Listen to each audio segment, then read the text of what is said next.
ప్రభుత్వం తరపున అవసరం పార్టీ తరఫున పెడతాం.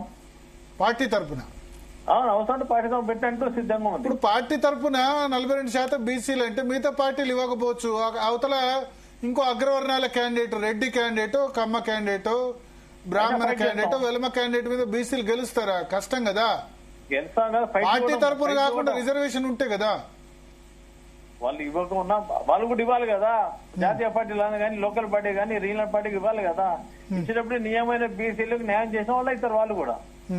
ఆర్ కృష్ణ గారు, మీరు లైన్ లోనే ఉండండి. సారే గారు, ఆర్ కృష్ణ గారు, పార్టీ తరపున రిజర్వేషన్ అయితే ఖచ్చితంగా ఇస్తామంటున్నారు. అంటే ఇక్కడ పాయింట్ ఉంది. పార్టీ తరఫున ఇస్తే డబ్బు నోళ్ళు ఇండిపెండెంట్ చేసిన ఇతర పార్టీలు అన్ని ఒప్పుకుంటే కొంతవరకు మేలు జరుగుతుంది. కానీ అన్ని పార్టీలు బీసీలకి ఒప్పుకుంటే మేము పార్టీ ఇస్తాం, ఇంకో చోట మాకు అనువైన చోట ఇస్తామంటారు. దీంతో బీసీలకు నష్టం జరగదు. బీసీలకు చట్ట ప్రకారం ఇస్తేనే, రిజర్వేషన్లు చట్ట ప్రకారం ఇస్తేనే న్యాయం జరుగుతుంది. దానికి తగినటువంటి ప్రతిపాదికలే ఇప్పుడు చిరంజీవి గారు సూచనలో ఈజీగా అయ్యేది చెప్పారు. నేను సమాజంలో పెద్ద యుద్ధం జరిగినా సరే ఇన్ని న్యాయ వ్యవస్థకు, ప్రభుత్వ వ్యవస్థలకు తగిన పోరాటం చేయాలని నేను కోరుకుంటున్నా. బంద్లు జరగాలి, రస్తారోకాలు జరగాలి. సమాజం మండల్ కమిషన్ అప్పుడు, ముండి ధర కమిషన్ అప్పుడు జరిగినట్లు సమాజంలో రావాలి యుద్ధం. అప్పుడే అన్ని వ్యవస్థలు భయపడతాయి. అరే బీసీలు మామూలు రాదు. ఇప్పుడు బీసీలలో చైతన్యం వచ్చింది. పెద్ద ఎత్తున ఉద్యమాలు జరిగే అవకాశం ఉంటుంది. కోర్టు కొట్టేసిందనుకో తెల్లారే బంధు పిలుపైతుంది. దాంతో కోర్టులు, వ్యవస్థలు అన్ని కూడా భయపడిపోయాయి, పార్టీలు భయపడతాయి. కాబట్టి గతంలో జరిగినట్టుగా మండల్ కమిషన్ అప్పుడు, మురళీధరరావు కమిషన్ అప్పుడు జరిగినటువంటి పరిస్థితులు సమాజంలో వచ్చినప్పుడు ఈ సమస్యకు శాశ్వత పరిష్కారం అవుతుంది. రెండవది, కేంద్ర ప్రభుత్వం మీద ఒత్తిడి తీసుకొచ్చి అన్ని పార్టీలు ఒత్తిడి తీసుకొస్తే తప్పనిసరి. ఆల్రెడీ బీజేపీ పార్టీ నుంచి అసెంబ్లీలో సపోర్ట్ చేసారు, కిషన్ రెడ్డి కూడా చెప్పారు, మేము అందరం కూడా చెప్తున్నాం. తప్పనిసరి అక్కడ కూడా ఒత్తిడి తీసుకొస్తే ఈ అవకాశం శాశ్వత పరిష్కారం అవుతుంది. రాజ్యాంగాన్ని జనాభా ప్రకారం అన్ని రంగాలలో రిజర్వేషన్లు పెట్టే విధంగా పకడ్బందీగా రాజ్యాంగాన్ని సవరించినప్పుడు ఈ సమస్యకు విద్యా, ఉద్యోగాలు, రాజకీయ రంగాలు, చట్టసభల రిజర్వేషన్లు, ఇదే కాదు, మేము ఇది లోకల్ పార్టీ ఒక అంశం మాత్రమే. పార్లమెంట్ లో బీసీ బిల్లు పెట్టి చట్టసభలో రిజర్వేషన్లు పెట్టాలనేది మా ఫైనల్ టార్గెట్. బీసీ ఉద్యమం యొక్క ఫైనల్ టార్గెట్. దాని మీద ఇప్పటికి 100 సార్లు ఇక్కడ ధర్నా జరిపాం, పార్లమెంట్ రేజ్ చేశాం. ఇటీవల పార్లమెంట్ కూడా నేను క్వశ్చన్ రేజ్ చేసిన. ఈ విధంగా పెద్ద ఎత్తున చర్చ జరుగుతుంది. ఆ సమయం ఆసన్నమైంది. దానికి అనువైన వాతావరణం నెలకొల్పాలి మనం. అది ఉద్యమ రూపంగా నెలకొల్పితేనే ఆ సమాజంలో తుది ఆలోచనకు వస్తారు. అందుకోసం తప్పనిసరి రాష్ట్ర ప్రభుత్వం మరింత ఒత్తిడి తెచ్చి కేంద్రం దగ్గరికి, ప్రధానమంత్రి దగ్గరికి పోయి అఖిలపక్షాన్ని తీసుకుపోవడం ఒక భాగం. ఇక్కడ జీవో తీసి దాని మీద అఖిలపక్షం తీసుకపోతే అపాయింట్మెంట్ ఇప్పిస్తారా అంటే తప్పనిసరి. ఇప్పుడు కిషన్ రెడ్డి గారు ఉన్నారు పార్టీ అధ్యక్షుడు, ఆయన తప్పనిసరి ఇప్పిస్తారని నేను అనుకుంటున్నాను. మరి అప్పుడే అన్నారు అఖిలపక్షం అని చెప్పి, అసలు పాస్ చేసిన వెంటనే అఖిలపక్షం అన్నారు. మరి ఎందుకు కాలేదు ఇంతవరకు? అమ్మా వీళ్ళు ట్రై చేసింది అనేది మాకు డౌట్. ట్రై చేసిర్రా పోనీకి అడిగిర్రు, అఖిలపక్షం మీటింగ్ అడిగినట్టు. సారే గారు, అఖిలపక్షాన్ని ఎందుకు తీసుకుపోలేదు ఇంతవరకు ఢిల్లీకి? తీసుకుపోతాం, మాకు ప్రయత్నం చేస్తాం. పార్టీ ప్రెసిడెంట్ గారు, సీఎం గారు మాట ఆలోచనలో ఉండదు. తప్పకుండా అంటే ఇప్పుడు పాస్ అయ్యి 2-3 నెలలు అయింది కదా, ఈ పార్టీకి తీసుకుపోతే అయిపోతుండే కదా. ఇప్పుడు రేపు ఎల్లుండి 2-3 రోజులు నోటిఫికేషన్ వచ్చే ముందు ఇప్పుడు మీరు అఖిలపక్షం అంటే ఎట్లా?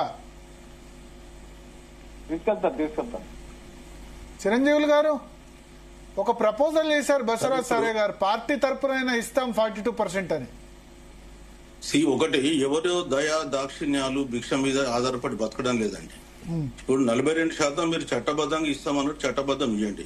మీ నాయకుడు, అధినాయకుడు రాహుల్ గాంధీ గారు దేశవ్యాప్తంగా మేము కులగణన జరుపుతాము, సీలింగ్ తీసేస్తాం 50%, రాజ్యాంగ సవరణ చేసి మేము ఎవరి జనాభా ప్రకారం వాళ్ళ వాటా పంచుతామని చెప్తున్నారు. సో మీరు రాహుల్ గాంధీ గారు మాట పెడచొవర పెట్టి మీరు ఎన్నికలకు పోతారా అని నేను ప్రశ్నిస్తున్నాను. ఇప్పుడు మీ నాయకుడే దేశవ్యాప్తంగా తిరుగుతున్నాడు, వేరే వాళ్ళు కాదు. మరి అట్లాంటప్పుడు రాహుల్ గాంధీ మాటకి ఏం విలువ ఉంటుంది? రేపు రాహుల్ గాంధీ గారు దేశవ్యాప్తంగా ఏ విధంగా, ఏ ముఖం పెట్టుకుని వెళ్ళేసి ప్రచారం చేస్తాడు? సో వీళ్ళు ఇక్కడ 100% ప్రయత్నాలు చేయాలి. అంతకుముందు స్టార్టింగ్ మన మాజీ మంత్రులు శ్రీనివాస్ గౌడ్ గారు 100% చెప్పిండు ఆయన వీళ్ళు ఏం చేసినారు ఇప్పటి వరకు అని. అదేవిధంగా మా కృష్ణయ్య గారు కూడా చెప్పినారు. సో మేము కోరేది ఏంటంటే 100% మీరు చిత్తశుద్ధి నిరూపించుకోండి. మొదలు నిరూపించుకుంటే మీరు ఇప్పటి వరకు అఖిలపక్షాన్ని ఎక్కడ పిలిచినారండి? బీసీ సంఘాలను కూడా పిలిచినారా కనీసం ఎన్నికలకు పోయే మొదలు? అరే మా ఇట్లా ప్రాబ్లం ఉంది, ఇట్లా అవుతుందని. సో మరి అందరు పోతుంటారు కదా, వెళ్ళినప్పుడు వాళ్ళ సలహాలు సూచనలు కూడా ఇస్తుండ్రి. నేనైతే ఒక దాదాపు 1.5 month బ్యాక్ నేను సీఎం గారికి రిటర్న్ గా రిప్రజెంటేషన్ ఇచ్చాను, మీరు అఖిలపక్షం ఢిల్లీకి తీసుకెళ్ళండి అని పర్సనల్ గా కలిసి ఇచ్చాను నేను. అయినప్పటికీ కూడా ఇప్పటి వరకు దానిపైన ఉలుకు లేదు పలుకు లేదు. మేమేదో చేసే కాడికి చేసినాం, ఇక మా చేతిలో ఏం లేదని చెప్పి చేతులు దులిపేసుకుని కూర్చుంటా అంటే ఎట్లా అండి? సో మా బీసీలు అంటే మీకు అంత చులకన ఉంటే మేము చేయలేము. ఒకవైపు ఇంతవైపు పోరాడుతూనే ఉన్నాం. ఇప్పటి వరకు 70 కార్పొరేషన్ పోస్టులు నింపినారు. అందులో దాదాపు 45 పోస్టులు ఒక కమ్యూనిటీకే ఇచ్చుకున్నారు. ఇదేం రాష్ట్రం అండి ఇది? ఇదేనా మన సోషల్ జస్టిస్? సో ఒకసారి ఆలోచించుకోవాలి, ఆత్మావలోకనం చేసుకోవాలి. ఎవరిని నిందించిన ప్రయోజనం లేదు. మాకు తెలుసు బీసీలకు ఏ పార్టీ ఏం చేసింది, ఏం చేయబోతుంది, ఎంతవరకు మమ్మల్ని ఉపయోగించుకుంటారని. అందుకే ఇవాళ బీసీ సంఘాలు కూడా పోరుబాట పడినాయి. రేపు రాబోయే కాలంలో రాజ్యాధికారం లీగల్ గా వెళ్తారా? ఇప్పుడు దీని నోటిఫికేషన్ కనుక వస్తే దాన్ని ఆపే దిశగా ఇది ఇంప్లిమెంట్ చేసిన ఇప్పుడు లీగల్ గా వెళ్ళడం అని అంటే ఇప్పుడు ఆల్రెడీ ఇవాళ కోర్టు కూడా జడ్జిమెంట్ రిజర్వ్ చేసింది. సో వాళ్ళు ఏం జడ్జిమెంట్ ఇస్తారో మాకు తెలుసు, దాంట్లో ఏం పెద్ద ఇష్యూ లేదు. లాస్ట్ టైం కూడా కృష్ణ గారు కూడా కేసు వేశారు 2018లో. ఈ 34% దాని మీద కూడా వారు కూడా వేసినారు. నేను కూడా ఆ రిట్ పిటిషన్లు అన్ని కూడా చదివినాను. సో ఇవాళ ఒక పాసిబిలిటీ, రాష్ట్ర ప్రభుత్వం 42% ఇంప్లిమెంట్ చేస్తూ ఇక్కడే జీవో ఇచ్చి ఎలక్షన్స్ వెళ్తే వెళ్ళమని మేము అద్దనట్లేదు. సరే కోర్టులో జరుగుతుంది, సరే తర్వాత చూద్దాం అది ఏం జరుగుతుంది అనేది. అది ఒక భాగం. కానీ అది కోర్టులు కొట్టేస్తుందని మనకు కొంత గత అనుభవాలు ఉన్నాయి కాబట్టి మనం 9th షెడ్యూల్లో పెట్టాలనుకున్నాం. రాష్ట్ర ప్రభుత్వం పంపింది. మేమేమంటున్నాం, మీరు అఖిల పక్షాన్ని తీసుకెళ్లి కేంద్రం మీద ఒత్తిడి చేసి 9th షెడ్యూల్ వచ్చేలాగా చేయండి. ఎన్ని రోజులలో చేశారండి తమిళనాడులో? మీరు అనుకుంటే కేంద్ర ప్రభుత్వం కూడా 10% ఈడబ్ల్యూఎస్ రిజర్వేషన్ 10 రోజులలో ఇవ్వలేదు దేశవ్యాప్తంగా. మరి ఇప్పుడు మనసు ఉంటే మార్గం ఉంటది, మనసే లేదు. ఏదో విధంగా వంకలు పెట్టేసి దాన్ని వెనక్కి తిప్పుదాం అనుకుంటే ఇదే పరిస్థితి దాపురిస్తుంది. ఓకే, అది మేము చెప్పేది. కానీ ఏదో 42% పార్టీ పరంగా ఇస్తే మాత్రం బీసీ సంఘాలు ఒప్పుకో, మాకు చట్టబద్ధంగా కావాలి.